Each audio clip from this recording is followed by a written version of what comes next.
Produced and distributed by the National Organization for the Reform of Marijuana Laws in Washington, D.C. This is your daily audio stash, the growing truth about cannabis.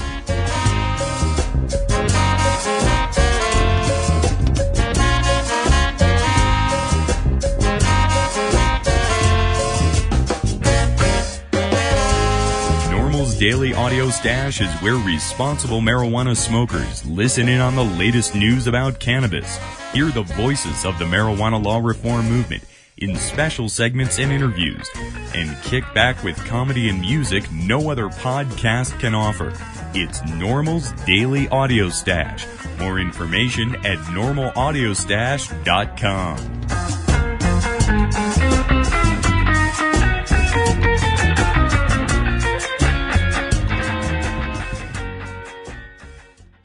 First up today, it's news from NORML.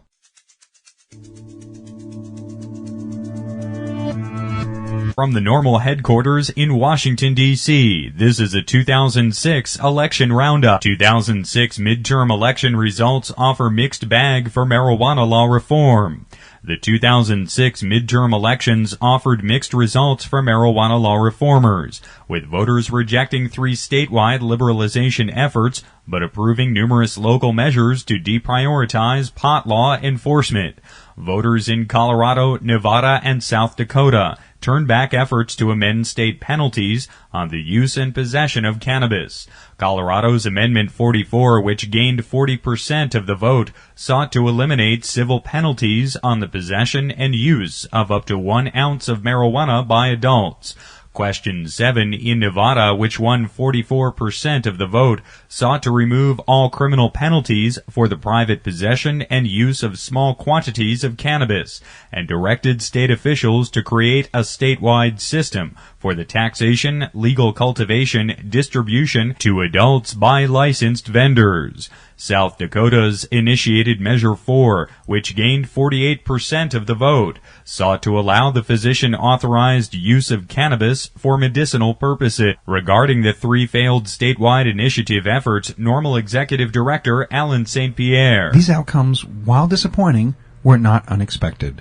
Despite these results, adults in both Colorado and Nevada continue to live under state laws that authorize the medical use of marijuana and allow adults to possess and use small amounts of pot without the threat of incarceration or a criminal record. South Dakota's results, while disheartening, does nothing to change the fact that according to national polls, nearly 8 out of 10 Americans support the physician-approved use of medicinal cannabis. That was NORML's Executive Director, Alan St. Pierre. Local cannabis reform initiatives won overwhelmingly in yesterday's election. In Eureka Springs, Arkansas, 64% of voters approved a citywide ordinance directing local law enforcement to issue a summons in lieu of a criminal arrest for adults found to be in possession of up to 1 ounce of cannabis and or marijuana paraphernalia. The measure, sponsored by the Fayetteville University, Arkansas chapter of NORML, is the first pot depenalization measure ever approved in the state. In California, local voters approved a trio of pot deprioritization measures. In Santa Barbara, 65% of voters backed Measure P, which directs municipal police to make all local law enforcement activities related to the investigation, citation, and or arrest of adult cannabis users their lowest priority, and also appoints a community oversight committee to monitor police activity as it pertains to marijuana law enforcement. Santa Cruz and Santa Monica voters approved similar measures, each by votes of 63%. A separate pot deprioritization measure, Initiative 2, also passed in Missoula, Montana, with 53% of the vote. Finally, in Massachusetts, voters in several state House and Senate districts approved public policy questions concerning the decriminalization of cannabis for personal use and the legalization of marijuana for medical purposes. Since 2002, more than 420,000 Massachusetts voters in 110 communities have approved similar non-binding resolutions. NORML's St. Pierre said that the strong showing in local races demonstrates Americans' overwhelming support for more reasonable pot policies. What these results tell us is that citizens strongly support reforming America's marijuana laws, but they prefer to do so incrementally. These successes on the municipal level, once again, affirm that a majority of U.S. citizens don't want adults who use marijuana responsibly to face arrest or jail, and they do not want their tax dollars spent on policies that prioritize targeting and prosecuting marijuana offenders. That was NORML's Executive Director, Alan St. Pierre. He added that this year's election results also have potential federal ramifications, noting that California Democrat Nancy Pelosi, who now stands to be House Speaker, is a longtime supporter and former co-sponsor of medical marijuana legislation. It is our hope that with this new Democratic leadership in the House of Representatives, we will finally be able to move forward with legislation and hearings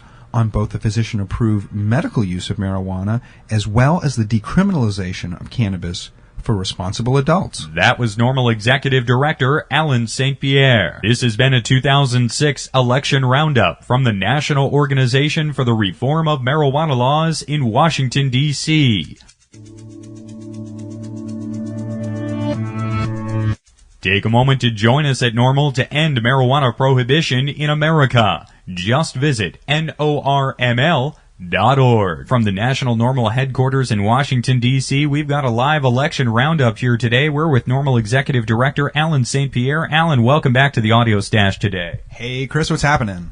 Great to be speaking with you here live, Alan. What were some of the eye-catchers in yesterday's races? And not just the marijuana initiatives. It sure was a fun election yesterday. Well, for me, the three things that really caught my attention in the wee hours of last evening was, one, that the initiative in South Dakota had got as many votes that it did. I certainly had not predicted that it had, so I was glad to see that it had failed by just a couple of percentage points. Two was I was real glad to see that Colorado's initiative got up to the 40 percentile. That was really important, sort of a psychological number. When I went to bed, it hadn't reached there, so I was real glad to wake up to that today. And I was real happy to see that the initiative in Nevada, when I went to bed, picked up 2 extra points and get up to 44 points. That was terrific to see. But what I don't think a lot of people realize is that in this cycle of Congress, how many dyed-in-the-wool drug warriors either left or were voted out of Congress. And that is really important for future legislation. And when you talk about drug warriors, and when we use this phrase, what does this mean? Well, these are the hardcore, mainly Republican, but frankly there are some Democrats mixed in there, mainly in the House, but also, of course, they have partners in the Senate. And what these Congress people and senators have been doing for years these are the people that stop any progressive legislation like, say, the Hinchy-Rohrabacher Amendment or medical marijuana legislation in general in terms of the Frank Paul bill in terms of rescheduling. And these are the people that constantly beat the drums for drug testing for children, drug dogs into schools, high-tech equipment all over the place to detect people's drug use. It's just remarkable. So this group that has been pretty much driving the drug war for the better part of 20 years, about half their membership in this Congress has now either left by scandal or been voted out.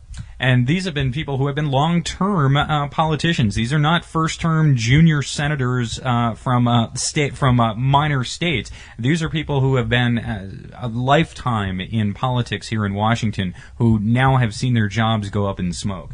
Well, yes, in fact, I guess that's a good metaphor. What has happened is that people like Clay Shaw, Tom DeLay, Duke Cunningham, Bob Ney, these have been people that have been fighting in the Congress against any progressive changes in marijuana law reform, and I can hardly tell you how happy I was to see Santorum be defeated in Pennsylvania, because in the Senate, as the number 3 person in the leadership, he has really fought hard against changing marijuana laws.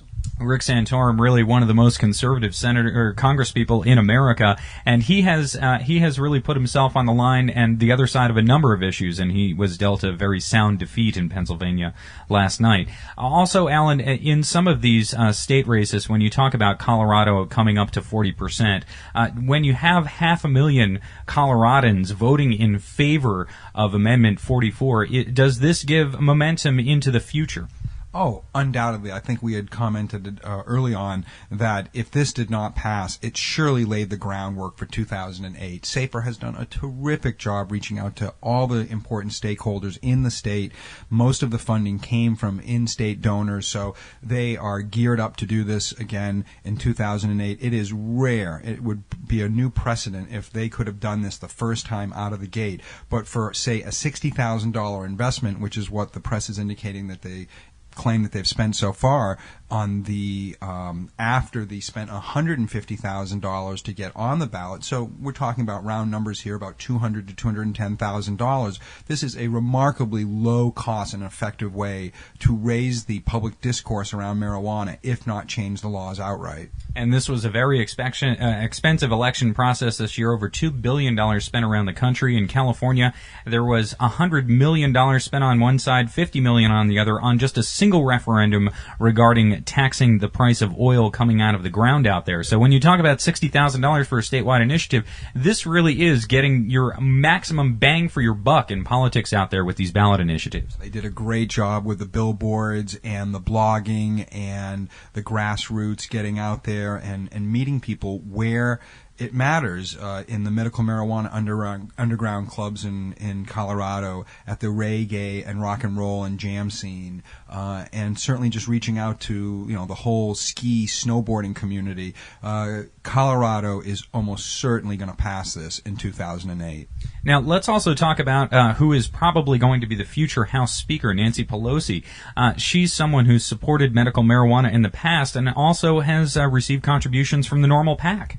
She has indeed. Ms. Pelosi has been a longtime supporter of medical marijuana laws. I was at meetings with her at fundraisers going back to the very early 90s, and even then, before anybody in the body politic was talking about medical marijuana, she already knew what it was about. Her constituents who had AIDS and the doctors who treated them had well explained to her why medical marijuana was so important, and so she's always been supportive.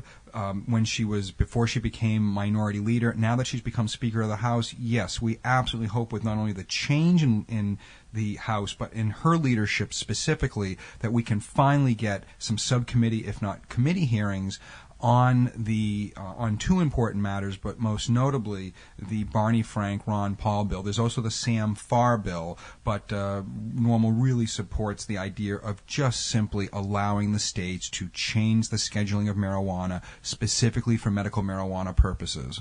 So this is really a broader political win for marijuana law reform in America. The drug warriors are gone. A medical marijuana supporter from California is now going to be the first female House Speaker here in Washington, D.C. So this is really setting the stage and setting up the pieces for what could be large, broad-based reform in America.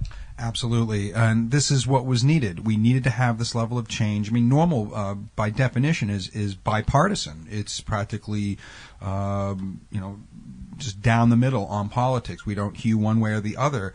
But the analysis is clear that the Republicans, in the 6 years they've controlled Congress, were not going to allow any subcommittee hearings on these important bills.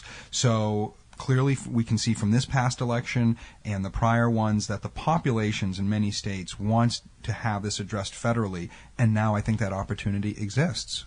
Also, Alan, in a more hypothetical and philosophical note, many have mentioned in the same sentence that the war on terror is so much akin to the war on drugs. And now with this large showing of the American public, many mentioning scandal or the Iraq War being the reason that they voted against Republicans in many areas, do you feel that the war on drugs, too, will also start to see a message of reform and people will get active on that issue? Well, I certainly hope so. One of the things that we did not see in this election cycle going into it, and then certainly I'm sure when we look at the post-analyses in the next few days, is that crime or drugs in terms of a concern of the American population was off of the chart. This was not the case in 88, 90, 92, pretty much through 98, 2000. Now it doesn't show up in the concerns of voters going into the election. So that being the case, we don't have the same political environment we did in the 1980s and early 90s, where arguably the media and the public were sort of haranguing, screaming for Congress to do something about drugs, to protect children, to stop cartels. Well, not only have those things not worked, we now clearly know that there are much better alternatives to prohibition. And when we now have experienced 10 years of medical marijuana, certainly in the form of California's brand of medical marijuana, which Ms. Pelosi is most familiar with. I mean, she lives in a town in a state where patients can walk up and buy medical marijuana with their doctor's recommendation. This doesn't occur in any other part of the country. So let's hope that if she supports any access to medical marijuana, she supports the one right from her hometown. And the Hinchy-Rohrabacher Amendment and Hinchy-Farr Amendment coming up every year on the House floor. This is something that we covered here on the Audio Stash. So do you think that the Hinchy Amendment might have different play this year?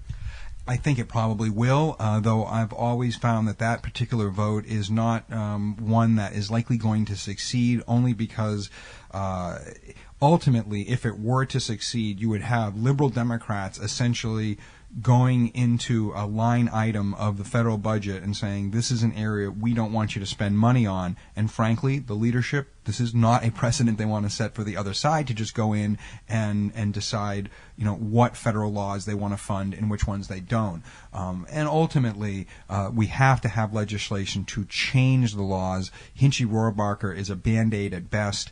And also, because the way the federal government is busting the clubs and dispensaries out in California, it's starting to remove the need for Hinchy-Rohrabacher, because they're not going in and busting them under the guise of the federal government. They're going in there under a multi-jurisdictional task force, and they're being prosecuted at the state level. So this is something that needs to be changed on all levels, it sounds like, Alan. And we were just talking to Paul about the municipal initiative. So all of this works together in order to bring reform to all of the country. Well, there's a dirty word. I think we even used it in today's press release. But it's true. And I'm sorry, after 36 years, it still remains true. It's simply incrementalism. We know from all the voting data, from all of our focus and polling data, after 36 years, that you cannot ram these changes down Americans' throats. Obviously, changes like this have to come from the citizens that want to see the change. So we see lots of tea leaves in this election, and absolutely, if Brandeis was right in his great decision years ago that the states are the great laboratories of democracy in the United States, then once again, what happened mainly in last election and this one demonstrate that marijuana law reform is incredibly viable at the local and county level, and it's finding its way readily to the state level. And of course, at some point here in Washington, D.C., the Congress has got to deal with this issue. We cannot go into an 8th decade of marijuana prohibition such as we've known it. Alan, I want to thank you for joining us here today. This has been a great election roundup from NORML headquarters in Washington, D.C. Thanks, Chris. Really glad you could come down and join us. Thanks so much. We're here at NORML's national headquarters at 1600 K Street in Washington, D.C., doing an election roundup. Joining us today is Paul Armentano, NORML's senior policy analyst. Paul, welcome back to the Audio Stash today. Thank you, Chris. Great to speak with you again. What were some of the big surprises out of the results from yesterday's election? Actually, Chris, I didn't find too much in the results that were surprising. Certainly, we were disappointed that the 3 most high-profile state initiatives failed to pass the muster of the voters. But by contrast, every ballot measure on the local level, where voters were asked the question whether an adult should be incarcerated for using marijuana or whether their local funds should be used to pay law enforcement to target and prosecute adult responsible marijuana users, the voters voted those proposals down. So, one of the things that was more surprising to me was how close that South Dakota race ended up being. So many people thought that medical marijuana would overwhelmingly be defeated, but it really wasn't. It garnered almost half of the vote there in South Dakota. Sure. South Dakota was an example where the voters in that state and the proponents of medical marijuana reform in that state had really been left no other alternative.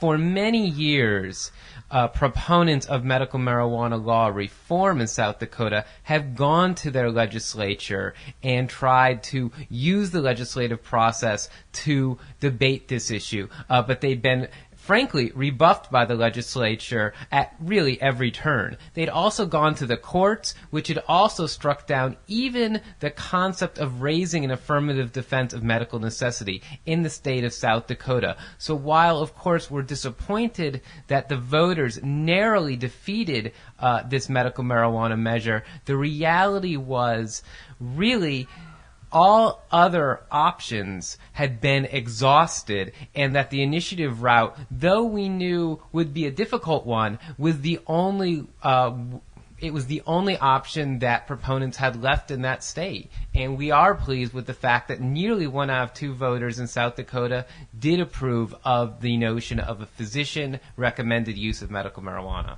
And seeing these results come in from around the country, out in California, there was overwhelming support in the California cities for deprioritization, 64, 65%. These are huge showings in those cities, which, while they may seem progressive sort of from the outside, do have conservative elements to them. And there were other things on the ballot out there that people were picking and choosing on. So it was good to see that high turnout for those. Sure. We've seen this before, too. When the question simply comes down to should an adult be targeted, arrested, and prosecuted and incarcerated for the use of marijuana, voters overwhelmingly say no. When the question is asked, should law enforcement make targeting adult responsible marijuana users a priority, once again, overwhelmingly, voters say no. When you begin asking broader questions about legalization and regulation of marijuana, then the support becomes a bit more tepid. But if this question is simply limited to the issue of should an adult face jail and receive a criminal record for their use of marijuana, like the voters said in Santa Barbara, Santa Monica, Santa Cruz, Missoula, Montana, Eureka Springs, universally the answer to that question is no. The American public does not favor policies that would criminally arrest and incarcerate adults who use marijuana for their own personal use. Now, a lot of those initiatives, and Missoula included, includes an oversight committee to make sure that the lowest law enforcement priority for marijuana is maintained by the local police force. Is there a model out there already for this?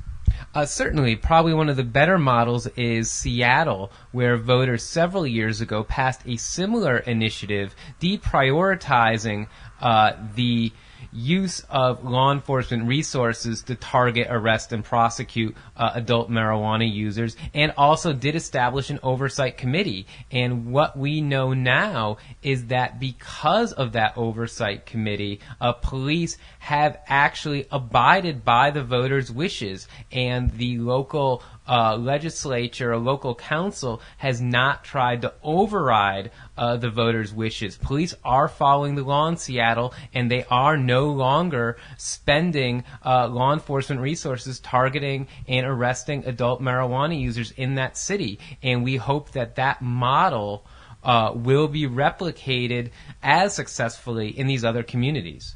I am surprised to see those numbers out of Seattle. Just 40 people arrested for marijuana violations, I believe, last year. And that's a far cry from Santa Cruz. And when we're following these initiatives, we're finding out that hundreds of people are arrested in Santa Cruz and Santa Monica and Santa Barbara each year. So these could have a real immediate impact on the local law enforcement environments in those California cities and in Missoula.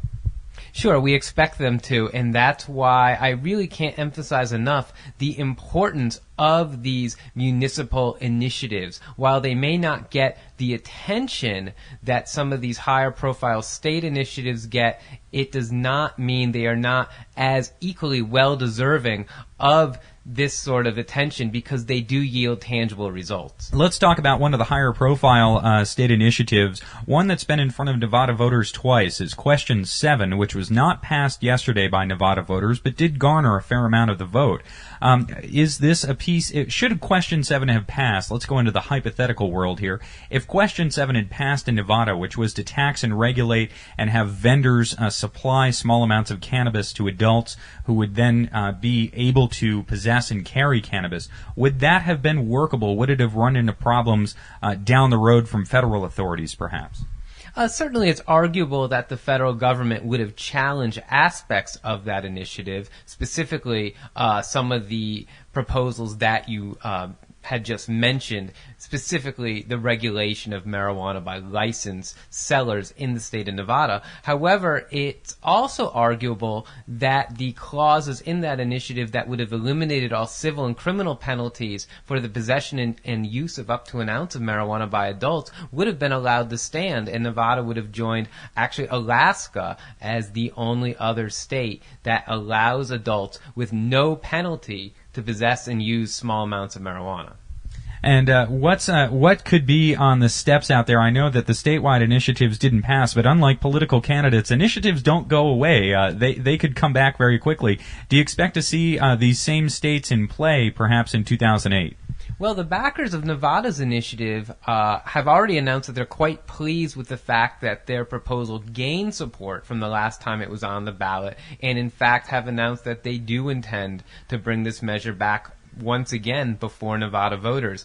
As for the campaign in Colorado, I have not seen any announcement from the primary proponents of that campaign as to whether they will try again in Colorado or they will try to recreate that campaign in some other state. But certainly one would think that the message they launched in Colorado, specifically the message that marijuana, when used by adults in moderation, is safer than the use of alcohol, is going to be a message that proponents of marijuana law reform are going to be using for, years to come. And in Colorado, over 500,000 Colorado voters passing their yes vote for Amendment 44. That's a strong showing for any candidate or initiative out there across the country. Sure, and keep in mind, one of the sort of overlooked facts in Colorado is that for almost 30 years, voters in Colorado have lived under some of the most liberal and lenient marijuana policies in the country. The possession of up to an ounce of marijuana by adults right now is only a $100 fine. It is not a criminal offense, and as many people know, several years ago, voters in Colorado also legalized the medicinal use of marijuana under state law. So those laws continue to remain in place, and even though voters in this case did not go that extra step to essentially eliminate the $100 fine, the bottom line is that the citizens of Colorado need not live in fear of incarceration or having a criminal record right now for their use of small amounts of marijuana. So this is something, and one more thing, Paul. We heard a lot of law enforcement in California and in Colorado mention that it just wasn't that big of a deal already. So we don't need to make any laws because the cops aren't out there enforcing it anyway. Is that a viable argument for law enforcement to make? I mean, it seemed kind of silly to me that on one side, they're upholding these marijuana criminalization laws, but on the other side, they're saying they're not really enforcing them in practice. Well, it's a viable argument for law enforcement if they want to endorse the passage of these initiatives. I've never understood if, in fact, law enforcement are already looking the other way when it comes to marijuana law enforcement, then why they don't endorse these movements and simply put into law what they claim is already common practice. My instinct tells me that, in fact, the reason they oppose these measures is because, in fact, they do not commonly look the other way at marijuana use and possession cases. And in fact, for many law enforcement, they realize that enforcing marijuana prohibition remains their bread and butter. Paul Armentano, NORML's senior policy analyst, thanks for joining us here today on the NORML Headquarters Election Roundup. Thank you, Chris. This has been NORML's Daily Audio Stash, the growing truth about cannabis. Thanks to Podshow.com for all the great pod-safe music. We feature the band Carne Cruda as our theme. Make sure you visit our website at NORMLAudioStash.com. That's NORMLAUDIOSTASH.com for more information about every day's show. Thanks to Red Aphid Interactive Media for the podcasting technology. We're back at 4:20 tomorrow. If you listen to the Audio Stash, cast your vote at Podcast Alley or other podcast directory services. I'm your host, Chris Goldstein. Thanks for listening today. See you at 4:20 tomorrow.